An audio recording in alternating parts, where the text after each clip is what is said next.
په دنیا کې که د لوی آرمي فورسونو خبره وکړو نو د امریکې، روس او برطانیې نوم په ټولو کې اول راځي. دا ملکونه نه صرف په فوج کې په ټولو دنیا نه مخته دي بلکې په دولت کې او په ټکنالوژي کې هم په دنیا نه 2 قدمه مخته دي. آخر دا دومره غټ ملکونه د افغانستان غوندې وړوکي او کمزوري ملک نه بار بار ولې هریږي؟ په افغانستان کې داسې څه راز پټ دی چې د دنیا طاقتور ملکونه هم د ده سره جنگ نشي کولای. او په ټولو کې لویه دا چې روس، امریکې او برطانیه په دې غرونو کې څه لیدلي دي. په لرنینګ انفارمیشن ټي وي کې یو وری بیا درته هرکلی وایو. دوستانو، افغانستان خپل ډیر وخت د نورو ملکونو سره په جنگ کې تیر کړی دی. که په افغانستان د حملې کولو تاریخ وګورو نو په نن نه 2500 کاله مخکې پرشن هم په دې ملک باندې قبضه کړې وه، خو په 2 کاله نه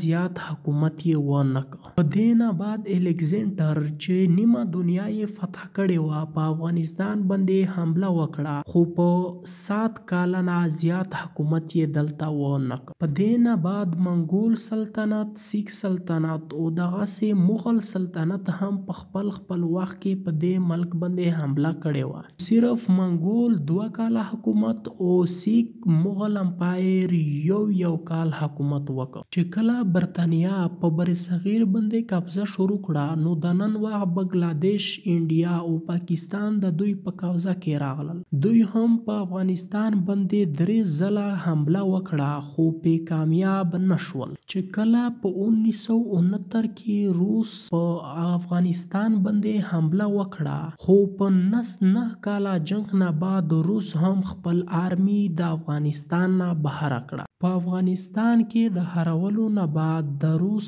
مرتبه ډیره کمه شوه. اوس د روس د تللو صرف 12 کاله هم شوي وو چې په 2001 کې امریکې په افغانستان باندې حمله وکړه. او د حیرانتیا خبره دا وه چې په دې جنگ کې صرف امریکا نه بلکې ټول نیټو ملکونه شامل وو. په یو طرف امریکا، برطانیه، کاناډا، جرمني، ایټالي، فرانس، ډنمارک او پولینډ سره 13 طاقتور ملکونه وو، او په بل طرف دا جنگ افغانستان خالي په خپل سر کول. امریکې د افغانستان طالبان خلاف 20 کاله جنگ وکړو خو څه کامیابي ورته حاصله نشوه. اخر خبره تر دې حده پورې راغله چې امریکې د افغانستان نه وتلو کې خپل خیر وشمارلو او د افغان طالبان سره معاهدې شروع کړې. د ماهرینو مطابق په دې 20 کاله جنگ کې امریکا د افغانستان صرف په 15% علاقه باندې قبضه کړې وه. دا دومره وړوکی ملک د خپل ځان نه 10 ګونه غټ او طاقتور ملک سره څرنګه مقابله کوله؟ د دې ډیر لوی زیات جوابونه دي، خو په ټولو کې غټ جواب د افغانستان په جغرافیکل لوکیشن کې پټ دی. افغانستان په ډیرو قبیلو باندې تقسیم دی چې پکې ازبک، تاجک او پښتون شامل دي.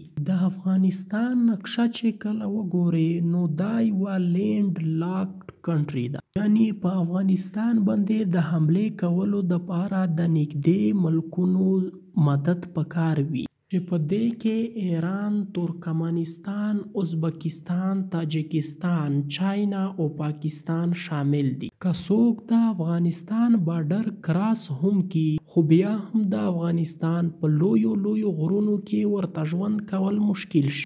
یاد وساتئ چې افغانستان بېشکه د بر اعظم په منځ کې دی، خو د ده کمه آبادي هم د دغو غرونو په وجه سره ده چې کوم ته هندوکش مونټین رینج وایي.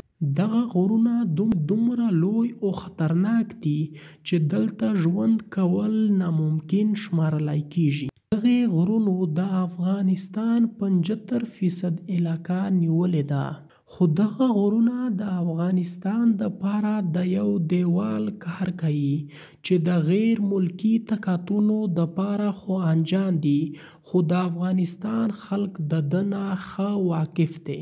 چې کله روس په افغانستان باندې حمله وکړه نو طالبانو به د دغه غرونو نه د روس په پوځ حمله کوله او بیا به په دغه غرو کې پټ شول چې په دې کې د دوی غوښتل ناممکن وي. کله خو به طالبانو پوره روډونه او پلونه مات کړل چې د په وجه سره به د روس پوځ مخکې نشوای تلای.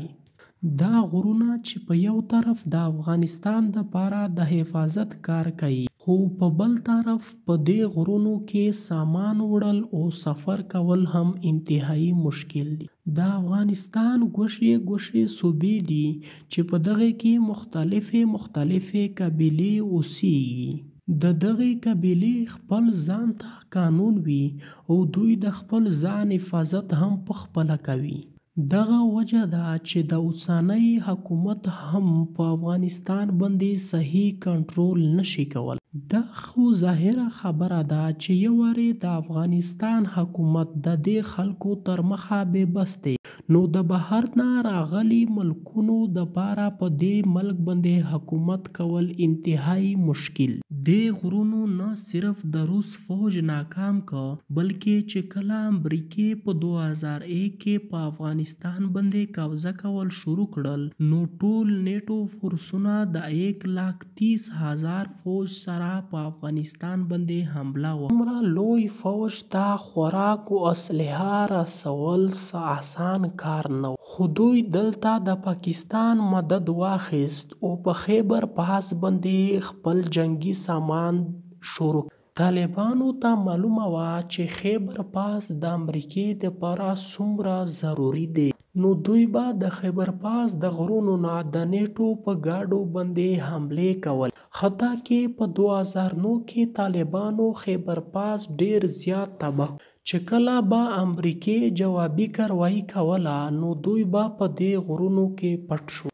نیټو فوج د طالبانو ختمولو دپاره د افغانستان حکومت مدد هم واخیست او ډیر افغانان یې د ځان سره په دې جنګ کې شامل کړل. بېشکه چې امریکا ته په ډیر ځایونو باندې کامیابي هم حاصله شوه خو چې د دغې 20 کالې جنګ مونږه پوره حساب راوباسو نو امریکې د افغانستان صرف 15% علاقې باندې حکومت کولو. د یو اندازې مطابق امریکې د افغانستان په جنګ کې $2.3 ټریلیون خرڅ کړل. یعنی امریکې به په خپل فوج په یوه ورځ کې $300 میلیون خرڅ کول. په دومره زیاتې پیسې خرڅ کولو نه بعد چې په 85% علاقه باندې د افغان طالبان حکومت و نو امریکې د دغه ځای نه په تللو کې خپل خیر وشمارل. په دې خبره خو اوس مونږ ټول پوه شو چې د افغانستان د لویو غرونو په وجه سره او د دغې خوددار خلکو په وجه سره غیر ملکي طاقتونه دلته ډیر وخت نشي تم کېدای. خو اخر هر طاقتور ملک په افغانستان باندې ولې قبضه کول غواړي؟ د دغې سوال جواب هم مونږ ته د افغانستان په جغرافیکل لوکیشن کې معلومیږي. افغانستان د ایشیا بر اعظم بالکل په منځ کې دی او دغه د ایشیا زړه هم ویلی کیږي. په پوره ایشیا کې د خپل حکومت جوړولو دپاره ضروري ده چې اول په افغانستان کې حکومت جوړ کړي. دغه وجه ده چې کله هم څوک په افغانستان باندې حکومت کول غواړي نو نور ملکونه پټ په پټه د دغې خلاف خلکو مدد کوي. امید لرم چې د ستاسو په ذهن کې ډیر سوالونه به حل شوي وي. د ستاسو د لایکونو او د کمنټونو ډیره شکریه. ملاویږو په بله نوې ویډیو کې چې نورو د داسې معلوماتي ویډیو دپاره دا زموږ چینل در سره سبسکرایب کړئ.